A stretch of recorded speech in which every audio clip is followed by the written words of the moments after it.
Hello friends. सब कुछ निपटा लिया हूँ, सब कुछ ख़त्म करके आज आप लोगों के साथ फिर से रूबरू हो रहा हूँ। और सबसे इम्पॉर्टेंट बात जो है वो मैं आज शेयर करूँगा कि टाइम मैनेजमेंट कैसे करें। इनफैक्ट अभी से कैसे करें, क्योंकि एग्ज़ाम टाइम में तो सब हर कोई पढ़ता है और बहुत ज़्यादा पढ़ता है, बहुत ज़्यादा बड़ा सिलेबस है, तो वो रिवीजन करने में सब परेशान रहते हैं। तो आज हम बात करेंगे टाइम मैनेजमेंट कैसे करें। उसके पहले मुझे एक कहानी बड़ा इंस्पायर करती है, बहुत अच्छी कहानी है। आज वो कहानी हम लोगों के लिए बड़ा प्रेरणा स्रोत है कि आज का जो समय हम व्यस्त कर रहे हैं, क्योंकि अभी तक वैकेंसी नहीं आई हुई है तो काफ़ी लोग अलग अलग चीज़ों में परेशान हैं। तो एक चंद्रगुप्त मौर्य और उनके प्रेम की कहानी है और उनके गुरु चाणक्य की कहानी है।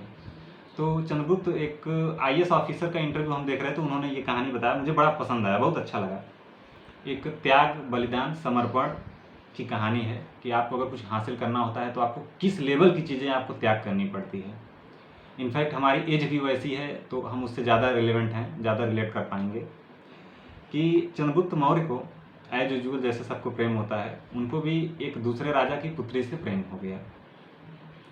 तो अब उनका प्रेम इतना चरम पे था कि वो उस लड़की के लिए कुछ भी करना चाहते थे, उस राजकुमारी के लिए कुछ भी करना चाहते थे और बहुत ज़्यादा ही बेचैन हो गए थे। इनफैक्ट वो अपने फंडामेंटल वर्क्स जो भी काम था उससे भी वो एकदम विमुख हो गए थे, सिर्फ उसी के लिए बेकरार थे, परेशान थे, जैसा कि आमतौर पर प्रेम में होता है। तो उनके गुरु जो उनके मार्गदर्शक थे, चाणक्य जी, तो उन्होंने उनके कहा नहीं, तुम्हें उससे दूर रहना है क्योंकि तुम्हें भारतवर्ष का सम्राट बनना है। तो चंद्रगुप्त मौर्य ने कहा कि कभी के गुरु जी, कभी कभी तो ऐसा लगता है कि क्या भारतवर्ष का सम्राट बनने के लिए ये सब त्याग करना आवश्यक है, इतने बड़ी चीज़ें त्याग करना आवश्यक है। तो उन्होंने कहा कि बहुत अच्छी बात बोली, उन्होंने कहा कि यार अगर इतना त्याग करने की ज़रूरत ना पड़ती ना तो हर कोई भारतवर्ष का सम्राट होता। तो उसी से रिलेट करते हुए मैं ज़रूर ये कहूँगा कि आप चाहे छोटे एग्ज़ाम्स की तैयारी कर रहे हो, बड़े एग्ज़ाम्स की तैयारी कर रहे हो, हर जगह वही फंडामेंटल लगता है कि यदि आप कोई भी एग्ज़ाम्स है, कोई भी कंपटीशन है, उसको आप जल्दी क्रैक करना चाहते हो, जल्दी निकलना चाहते हो, तो और एक तो आजकल जो माहौल है उससे जल्दी बाहर आना चाहते हो, तो आप उस बहुत ज़रूरी है कि आप उस पर फोकस्ड रहो। उसके अलावा और जितनी भी चीज़ें हैं, जो भी इस टाइप की चीज़ें हैं, उससे आप दूर, देखो नेचुरल है, वो चीज़ें फील तो होती ही हैं, लेकिन आपको उससे दूर रहना है क्योंकि अगर आपको अपना लक्ष्य पाना है तो आज मैं टाइम मैनेजमेंट में बात करूंगा कि टाइम, इन सब चीज़ों से हट के टाइम मैनेजमेंट कैसे करें। क्योंकि जब एग्ज़ाम आता है, जब वैकेंसी आ जाती है, फॉर्म भर लेते हैं, तब काफ़ी लड़के प्लानिंग करते हैं, यार ऐसे रिवीजन करना है, वैसे रिवीजन करना है, और हो नहीं पाता क्योंकि इतना बड़ा ब्रॉड सिलेबस है कि आप कर नहीं पाएंगे।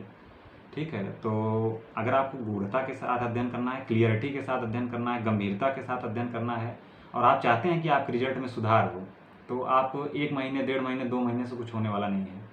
ठीक है, तो आज सबसे पहले हम टाइम मैनेजमेंट मैं कैसे करता था, मैं क्या करता था, वो मैं बताऊंगा। अगर आपको सुटेबल लगे तो आप उसमें से चूज कर सकते हैं, सेलेक्ट कर सकते हैं। तो अभी जैसे अभी एग्जाम टाइम नहीं है, अभी कोई फॉर्म नहीं है, कोई कुछ भी नहीं हो रहा है, तो इस समय आप एकदम रिलैक्स हैं, आपके पास पूरा टाइम है। तो आप कोई भी सब्जेक्ट है जो आपका वीक हो, और कुछ जैसे मैं दो दो तरीकों में बांटा हूँ कि कन्वेंशनल सब्जेक्ट और नॉन कन्वेंशनल सब्जेक्ट। कन्वेंशनल में मैं BEE को रखता हूँ, मशीन को रखता हूँ, EIM को रखता हूँ, पावर सिस्टम को रखता हूँ। नॉन कन्वेंशनल में मैं मटेरियल को रखता हूँ, ED को रखता हूँ, UT को रखता हूँ, ट्रैक्शन को रखता हूँ। तो यहाँ से जो क्वेश्चन बनते हैं, और इनफैक्ट इलेक्ट्रॉनिक्स को भी, यहाँ से जो क्वेश्चन बनते हैं इस सेक्शन में, जो नॉन कन्वेंशनल सेक्शन है, चाहे ED हुआ, मटेरियल हुआ, और UT हुआ, ट्रैक्शन हुआ, इलेक्ट्रॉनिक्स हुआ, यहाँ से लड़के बहुत ज़्यादा ध्यान देते नहीं हैं, और यहाँ से जो क्वेश्चन आते हैं वही लगभग आपको मेरिट तक ले जाते हैं, मेरिट डिसाइड करते हैं। तो सर्वप्रथम आप इस समय एकदम खाली हैं, आपके पास पर्याप्त समय है, आपके पास एक माइंड जो है आपका रिलैक्स है, कोई काम नहीं है, तो आप सर्वप्रथम इन नॉन कन्वेंशनल टाइप के जो सब्जेक्ट हैं उसको पढ़ डालिए। तो कैसे पढ़ना है, पहले आप हिंदी की बुक पढ़िए, और पढ़ते समय देखिए, मेरा जो आइडिया था वो ये था कि मैं ये सोचता था जो चीज़ बुक में लिखी है उसको फिर से हम दोबारा क्यों लिखें। बहुत लड़के होते हैं काली नीली पेन से लिखते हैं, आप 60 नोट्स बनाइए उस पर। 60 नोट्स का मतलब ये है कि पहले बुक पढ़िए, मार्कर रखिए एक, और उसको मार्क करिए अच्छे से, जो भी उसमें डेटा रिलेटेड है, जो भी टॉप इंपॉर्टेंट टाइप के हैं, और उसको पहले तो रंग लीजिए।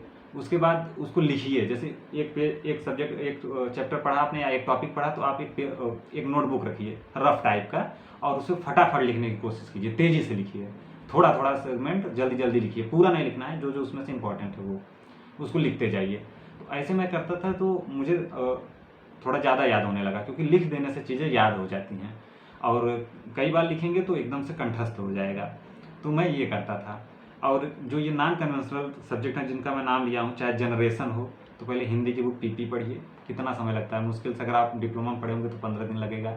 उससे रिलेटेड जो भी ऑब्जेक्टिव हैं जेबी गुप्ता में वो करिए, और यही फिनोमेना TND लगाइए। पावर सिस्टम भाई जेबी गुप्ता के बाहर नहीं बनता है। अगर आप अच्छे से अध्ययन किए हैं तो अपना जो हिंदी की बुक है वो, और जेबी गुप्ता का ऑब्जेक्टिव के बाद उसका जो फिलिंग द ब्लैंक्स टाइप है, ट्रू फॉल्स टाइप है, मैचिंग टाइप का है, सब क्वेश्चन करिए उसके। ठीक, तो इस तरीके से करिए, और अभी से किए रहेंगे तभी आप एग्जाम के समय में असलेट कर पाएंगे खुद को, जल्दी जल्दी रिवाइज कर पाएंगे। और अगर अभी नहीं किएंगे, सोचेंगे कि एक बार मैं रिवीजन करके चला जाऊंगा मेरा हो जाएगा, तो हो नहीं पाता, गलत हो जाता है।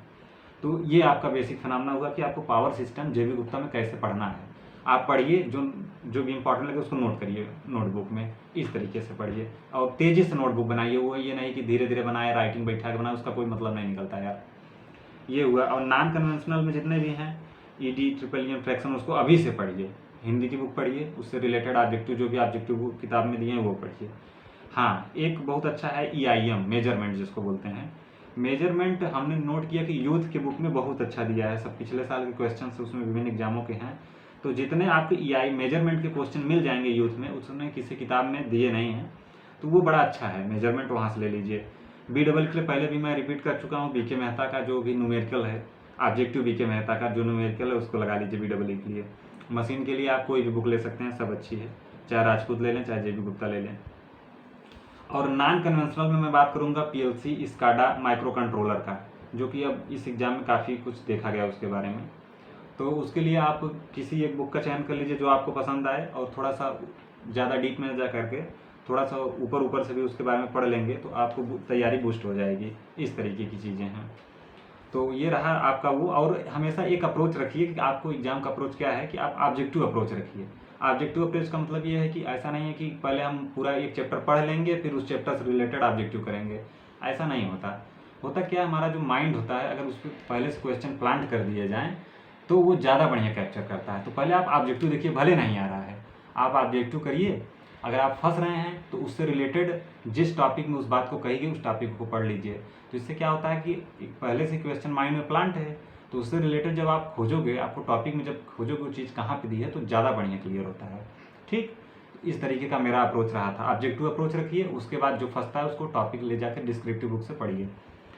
और रही बात जैसे कि एनालॉग इलेक्ट्रॉनिक्स, डिजिटल इलेक्ट्रॉनिक्स, और ये पावर इलेक्ट्रॉनिक्स, इसके लिए भाई बहुत लड़के पूछते हैं इसके लिए क्या पढ़ें।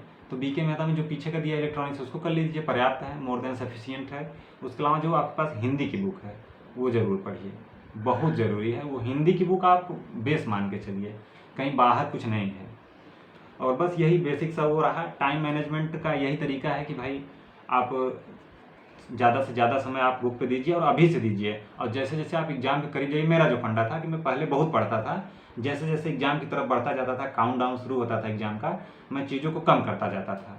यानी मैं अगर 8-10 घंटे पढ़ रहा हूँ पहले, तो फिर एग्जाम की तरफ जाते जाते 5 घंटे, 4 घंटे, 3 घंटे, और एग्जाम के 2 दिन पहले, जैसे परसों एग्जाम है तो आज मैं शाम को बंद कर देता था एकदम से।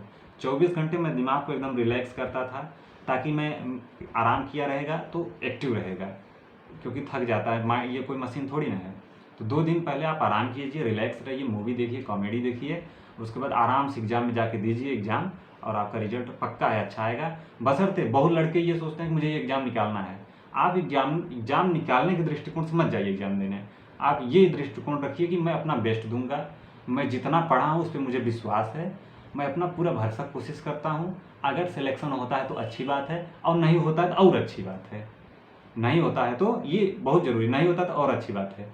इससे होगा क्या कि आपका जो कॉन्फिडेंस है वो बना रहेगा, आपके अंदर बेचैनी, घबराहट नहीं आएगी, और आपका अगर माइंड रिलैक्स है तो माइंड इतना पावरफुल चीज़ें हैं कि जो भी आप पढ़े हैं पिछले 3 महीना 4 महीना में, हो सकता है कुछ टॉपिक आप रिवाइज न किए हों, लेकिन वो पक्का है सही उत्तर देगा उस समय, अगर वो रिलैक्स है तो ये रहा आपका ट्रीटमेंट करने का तरीका, अपने आप को कैसे ट्रीट करेंगे। और आज मैं सोचा कि आप लोगों के साथ कुछ अपने निजी जीवन की चीज़ों को शेयर करूं। ये देखिए, ये UP PCL का ज्वाइनिंग लेटर का वो इन्वेलॉप है, और ये मेरा रेलवे के ज्वाइनिंग लेटर का इन्वेलॉप है।